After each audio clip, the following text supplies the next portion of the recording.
12 বছর পর আবারও ওয়াংখেড়ের মাটিতে কেকেআর হারিয়ে দিল মুম্বাই ইন্ডিয়ান্সকে।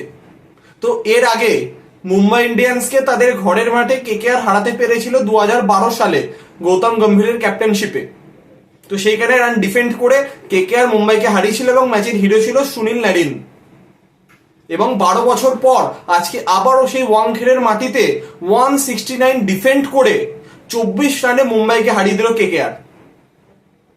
তো ওয়াংখেড়ের মাঠেতে রান চেস করা অনেকটাই ইজি থাকে, সেখানে ডিউ ফ্যাক্টর বলুন বা সেখানকার কন্ডিশন, কিন্তু সেইখানেতে 169 ডিফেন্ড করে 145-এ মুম্বাইয়ের ব্যাটিং লাইন আপকে ধ্বংস করে অল আউট করে ম্যাচ জেতা সেটা সবার দ্বারা সম্ভব নয়।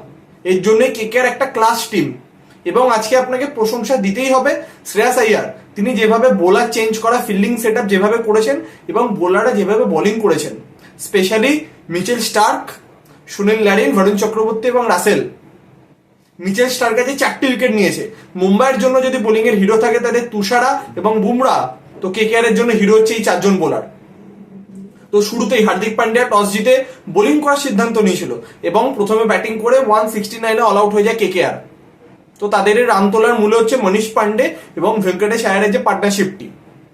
তো আমরা যদি শুরুতেই দেখি, প্রথমে নেমেছিল ফিল সল্ট এবং নারিন। তো ফার্স্ট ওভারে তুষারা আউট করে সল্টকে। তো তারপর নামে রঘুবংশী। তো সেকেন্ড ওভার বোলিং করতে আসে বুমরা। তো থার্ড ওভার যখন আবার তুষারা বোলিং করে, তিনি ফার্স্টে আউট করেন রঘুবংশীকে এবং সেই ওভারেই শ্রেয়াস আয়ারকে আউট করে দেন। তো সেখানেই তাদের 3 উইকেট পড়ে যায় 3 ওভারের মাথায়। তো ফোর্থ ওভার বোলিং করতে এসেছিল কোয়েটজি। তো ফিফথ ওভার পান্ডিয়া নিজে বোলিং করতে আসে। তো প্রথম বল নারিন 6 মারে এবং সেকেন্ড বল স্টাম্প উড়ে যায়, হার্দিক পান্ডিয়া বলে বোল্ড হয় নারিন। সেখানে পড়ে যায় 4 উইকেট। তো পাওয়ার প্লেতেই 4 উইকেট পড়ে যাওয়ার পর মাঠে নামে রিঙ্কু সিং। তো রিঙ্কু সিং চেয়েছিল যে একটা পার্টনারশিপ বিল্ড করতে, তো কোনো রকমে তারা পাওয়ার প্লেটাকে কাটিয়ে দিয়েছিল। কিন্তু পাওয়ার প্লের পরেই বোলিং করতে আসে চাওলা। তো তার বলে প্রথম বলেই কটন বোল্ড হয় রিঙ্কু সিং।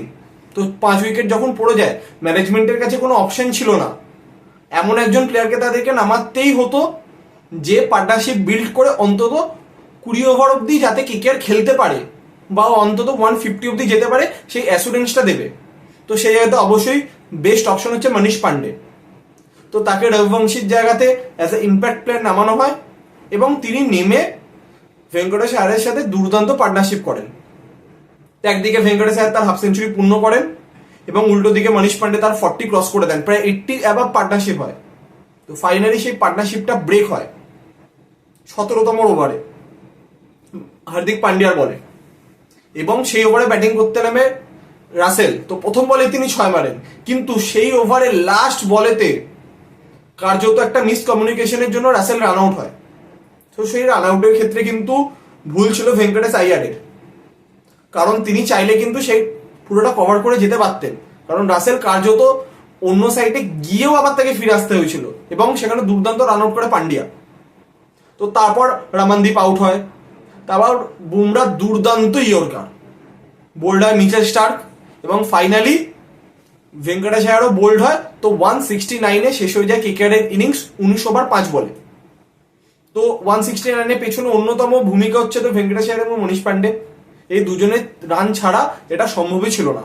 তো আমরা যদি দেখি কেকেআরের ব্যাটিং লাইন আপ আজকে, সল্ট 3 বলে 5, নারিন 8 বলে 8, রঘুবংশী 6 বলে 13, আইয়ার 4 বলে 6, ভেঙ্কটেশ আইয়ার 52 বলে 70, রিঙ্কু সিং 8 বলে 9, মনীষ পান্ডে 31 বলে 42, রাসেল 2 বলে 7, রামানদীপ সিং 4 বলে 2, মিচেল স্টার্ক 2 বলে 0 এবং বৈভব আরোরা 0 বলে 0। এবং বোলিং এ তুষারা 4 ওভারে 42, 3টি উইকেট।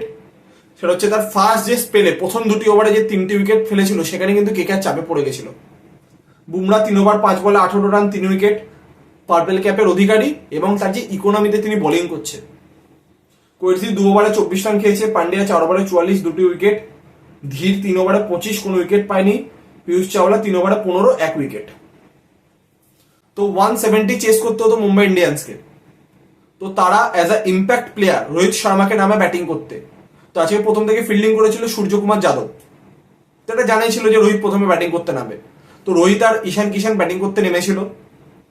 তো সেইখানেতে খুব অ্যাগ্রেসিভলি ব্যাটিং শুরু করেছিল ঈশান কিষান, স্পেশালি মিচেল স্টার্ককে তিনি টার্গেট করেছিলেন, কিন্তু মিচেল স্টার্কও ক্লাস বোলার, তিনি একটা 4 একটা 6 খেলেও সেই ওভারেই ক্লিন বোল্ড করে ঈশান কিষানকে। তো সে যখন একটা উইকেট পড়ে সেই জায়গায় তারা নামে ধীরকে। তো সেখান থেকে এন্ট্রি হয় 2 স্পিনারের, কেকেআরের 2 স্পিনার বরুণ চক্রবর্তী এবং নারিন। তো একে একে উইকেট পড়তে থাকে। প্রথমে যায় ধীর, তারপর নামে সূর্যকুমার, তারপর উল্টো দিক থেকে নারিনের বলা আউট হয় রোহিত, তারপর আউট হয় তিলক ভার্মা।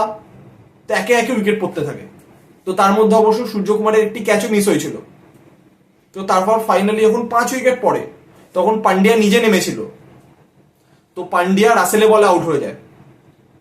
তারপর যখন 6 উইকেট তখন নেমেছিল টিম ডেভিড। তো শেষ আশা ছিল সূর্যকুমার যাদব। তো সূর্যকুমার যাদব সে আশাটাকে বজায় রেখেছিল, তিনি তার হাফ সেঞ্চুরি কমপ্লিট করেন। কিন্তু ফাইনালি সেই পার্টনারশিপ ব্রেক হয় এবং সূর্যকুমার যাদব আউট হয়। তো সেখানেই কার্যত সমস্ত আশা শেষ হয়ে গেছিল।